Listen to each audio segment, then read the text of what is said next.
What's going on, guys? Andy here, G4 Outdoors, and today I'm back with the FN502 and I'm going to do a little conglomeration, kind of an update video, and first kind of shots and going through on the new recoil spring and guide rod for the FN502. Let's kick that intro.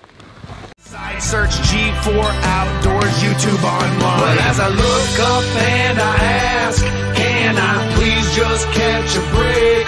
Got my rod and my reel and I'm headed to the lake, yeah.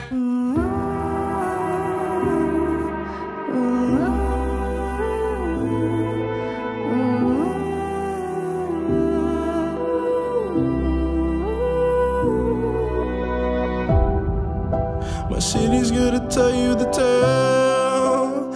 Everyone was left in the veil. My time won't come to an end. Take a look around, it's a war zone. The damage is already done. Take a look around, it's a war zone. The damage is already done. Take a look around and keep your guns high. It's a war zone. It's a war zone. And I'll be Like I said, guys, I would be back. Let's clean this lens up. This lens looks horrible. Yeah, it looks a little better. All right, guys, like I said, I was gonna be back with you on the upgrades on the FN502. The main issue I've had with this firearm is the sluggish slide, right? The recoil spring and the guide rod. The one it comes with, like I said, this FN502 is actually made by Umarex. And they make, you know, BB guns, pellet guns. I think they make a couple other 22s for a couple other companies as well, but this is the kind of stuff you're gonna get. Cheap, crappy quality, plastic guide rod, and the diameter of the guide rod is so small that the spring gets all coiled up and junked up in here. I'm actually gonna throw this in the pistol. Hopefully I can get some of this stuff on camera to show you how sluggish this firearm is with this guide rod and spring setup that it comes with from what you would call the factory, I guess. I don't know what you would call it, is what I would call it. I would call it the factory. Okay. Let me hold this up like, hopefully you can see all those springs. Yeah, let me recoil this for you. You see how it gets all bound up in there? Yeah. Then it finally goes kind of somewhat into something, but it gets all coiled up in there, right? I don't know how many rounds is on this particular guide rod and spring setup. Like I said, I bought this firearm used, so yeah, I can already tell just because I had that other one there. Without sending a round into battery, it feels like it's okay. You can kind of feel it going back where it kind of starts to get bound up or whatever. But I'm gonna try to chamber a few rounds just to see if I can get the sluggishness of this. So here we go. I mean, you can kind of see how it kind of slugged it in there. There was a blow up.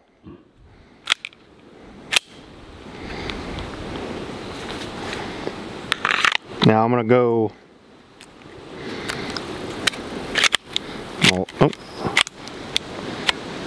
I'll lock a slide back. I'm just going to do slide release, right? Okay, that one did okay. I'm not mad at that. Okay, slide release. In my hand, that feels really sluggish. That one did. Just do one slow. I mean, it's an exaggeration to what's happening.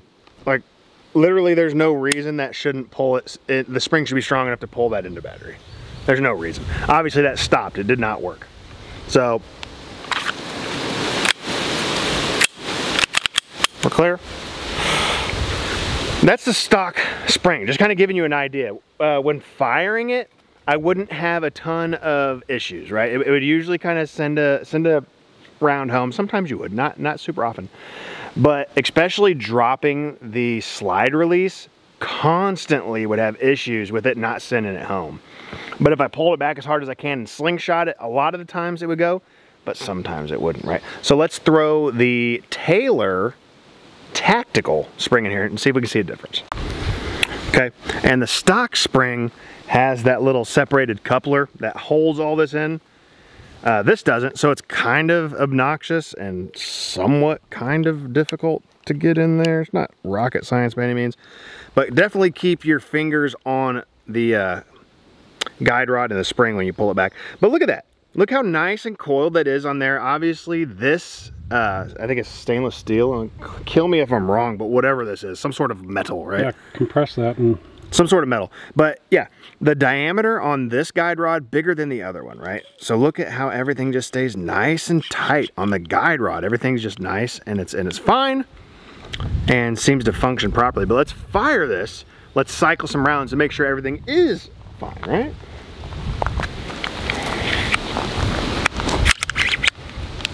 Boom, boom.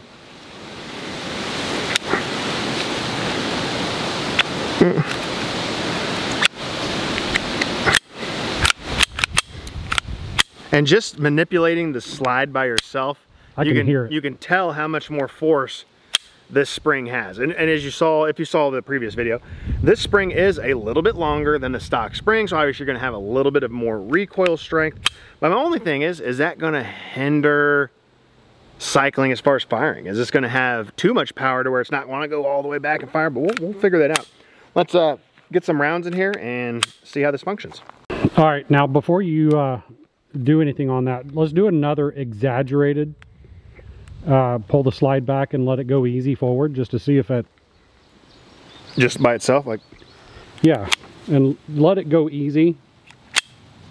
It literally pulled it right into battery. Yeah, pulled it right in. I'm gonna check. I'm gonna do the same thing. I'm gonna let it go forward a little bit. Yeah, that's less than normal. So I'm gonna go slide release, right? Slide release pulls it right into battery just fine. Absolutely fine. You can see from the other one before, it struggled. So we're 100% in battery. We are safe right now. So this is a loaded weapon, so you guys be careful, okay? I won't be careful, but you guys be careful. Okay, I'm gonna go with a little bit of ears action and maybe some eyes, right? Huh, tactical. Okay, let's see how we function. We are loaded. Randy, watch your eyes, okay? This is gonna send some... You're right. Brass. Right my way. So, first shot. No problem whatsoever. Actually felt really good too. Like the amount of like slide manipulation, like how much it pulled it back in. You can really feel this slide working a lot better than what it was before.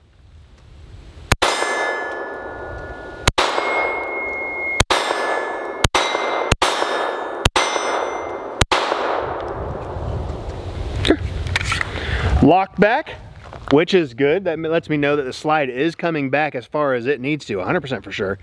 Because sometimes when you have a spring, especially aftermarket spring on my Shield, I know I had that issue too when I upgraded that. It didn't want to lock back on that last round because it wasn't being able to drive back as far as it needed. The blowback wasn't strong enough. This obviously did it. So let's load another one up and let's see how that works.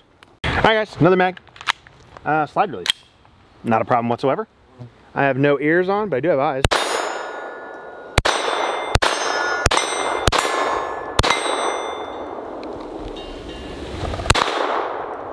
Okay. So that's pretty on too. I think the AR-10 is probably going to be my next gun. I just don't know which one to go with. Like what brand? Oh, for sure, yeah. I've been reading a lot that... I don't think I would go high end by any means. Well, Daniel Defense is what's been coming up on the searches as one of the better ones, and they're not that expensive. Yeah, there was a Daniel Defense one, and I can't remember if it was Smith & Wesson or Springfield. It might have been Springfield. That had a pretty cool AR-10, whatever theirs was called. And it was like 1,400 bucks. I don't know if those are the Saints or the Victors or Victor Saint. Victor or something? Yeah, that sounds familiar. But it looks like a really good gun. Looks cool. Good. And like I was saying, guys, just from those last few shots that I have done, that sluggishness feeling in this firearm is completely gone. Like lethargic, I would say. Like you just spent 20 bucks at McDonald's, woofed it down, now you don't want to do anything for the rest of the day. That's how that stock spring and guide rod sound. I'm not gonna go super fast by any means, but I'm gonna speed it up a little bit, make sure everything functions fine. I'm gonna run this magazine, then I'm gonna let Randy shoot it some, because he's shot this before when it had the stock spring and guide rod, and see if he can tell the difference between these. And the other thing you may or may not notice, I don't, because I'm running this flashlight on the front of here, and it's a little bit heavier. I like to have some weight in the front end, but this stainless steel guide rod is definitely gonna give you a little bit more weight up front if you don't run a flashlight or anything like that. But let's send some more.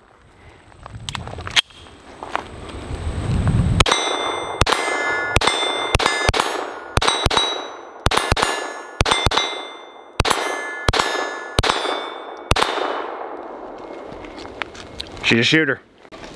All right, guys, we got the camera guy out here, Randy. Yeah. G4 Outdoors. Yeah.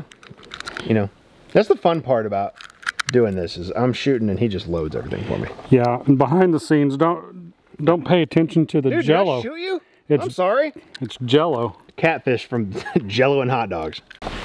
All right, so the FN 502. Yep.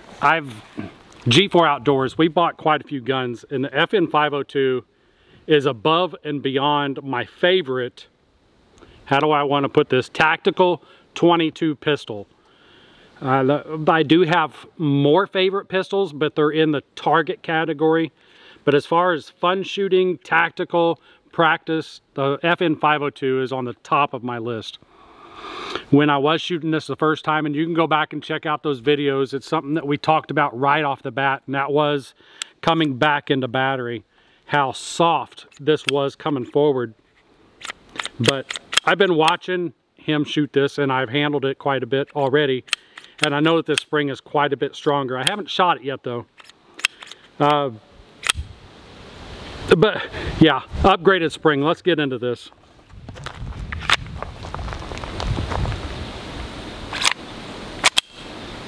That was me. My hand hit that.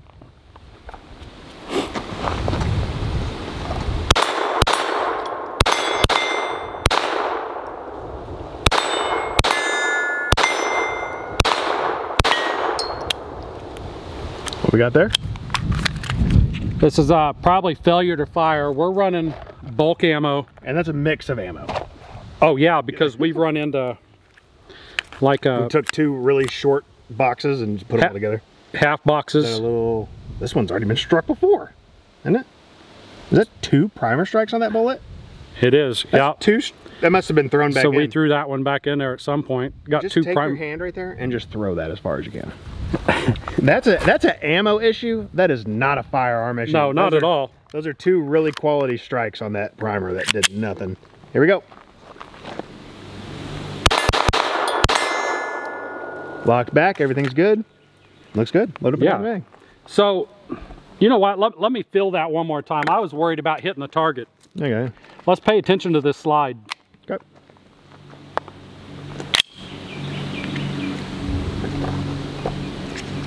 Yeah, I went back in fine. I think that my thumb rubbed it. I need to pay more attention. So,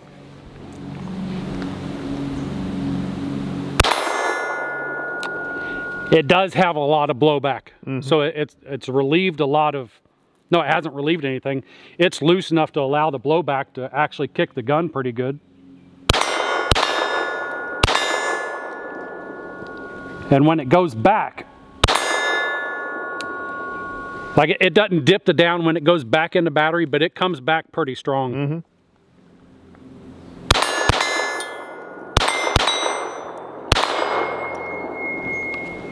I like it. Yeah, it's made a huge difference. Because when you fill this with the plastic guide rod going back into battery, it was just kind of, as soon as it got, like right here, it was just like, it just run out of steam. It's like it ran out of spring. It just kind of runs out. Especially slide release. If you just pulled that sucker back and slingshot it as hard as you could, a lot of the times it went into battery no matter what. But as far as slide release, no, dude. Now this is the, I don't know, Nick Taylor. Yeah, and I'm not going to give you prices. I'm not even going to tell you to go with this. I know This is not a sponsored video. I know Apex makes some stuff. There's other companies that make out this stuff. This is just what I found, what I discovered. It's not, this is obviously your stock guide rod spring. But yeah, it's from Taylor Tactical, I believe it was what it was. I just picked up the guide rod and the spring, and I probably spent 20-something bucks total on everything. So if you're talking about wanting to do an upgrade for your FN 502, I highly, highly recommend doing the guide rod and spring update for sure. Well, you're talking about upgrades right now. Yeah. What upgrades have you done to this so far? As far as pistol itself? Sure. The only thing I have done, everything else is just cosmetically put on after, right? Spring, guide rod. That's it.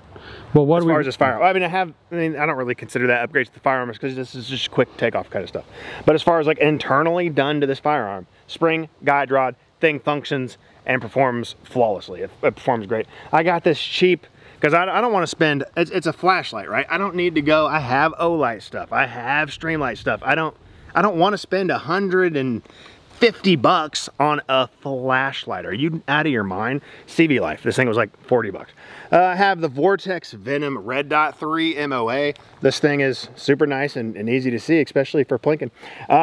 One thing you may want to check into, especially on the Vortex stuff, if you do get it, you may run out of elevation. I had to get a little shim that I had to put in here. Yeah, let me get a shot of that. You can see how that's like thicker back here and skinnier up here. I hope you can see that on camera. Yeah, so it's got that shim in there, and that shim was actually in one of the red dot kits I had from Vortex. I don't know if it was for this one or not, or for another one. I just, put it in here. It fits, does what it needs to do. I ran out of elevation as far as being able to bring the dot down as far as I needed to. So a little higher in the back. Obviously it points down, blah, blah, blah. So yeah, light, red dot, spring, and guide rod. And like I said, thing functions phenomenal. All right, guys, so that's this little video on the upgrades for the FN 502. For what this is, being made by Umarex, right? Your little plinking pellets and BB guns, right?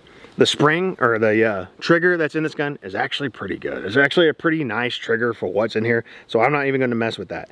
But as far as upgrades go, I can highly, highly recommend doing, like I said, it doesn't have to be from Taylor Tactical, it'll be from whatever you want it to be from. Upgrade this recoil spring and guide rod for sure. But like always, guys, thanks for watching this video. If you got anything out of it, please hit that subscribe button, hit that old thumber up, or if you would, the old like button. Leave a comment down below. You got an FN 502. What have you done to it that's kind of a game changer for this firearm? Like I said, spring and guide rod, after using it, it's become a must. Leave a comment down below. Let me know. Guys, we got more stuff and more videos coming your way. A couple little talking topics too. We'll see you guys next one. I'm out. Monday, Tuesday, Wednesday, Thursday. I just dream of fishing while I'm going through my workday. I listen to my boss, though he's driving me berserk. Damn it, I can't take much more because my brain is really hurting. And now the bank is always calling and I don't know what to do. And I haven't bought a crankbait since like 1992. But the bass are out.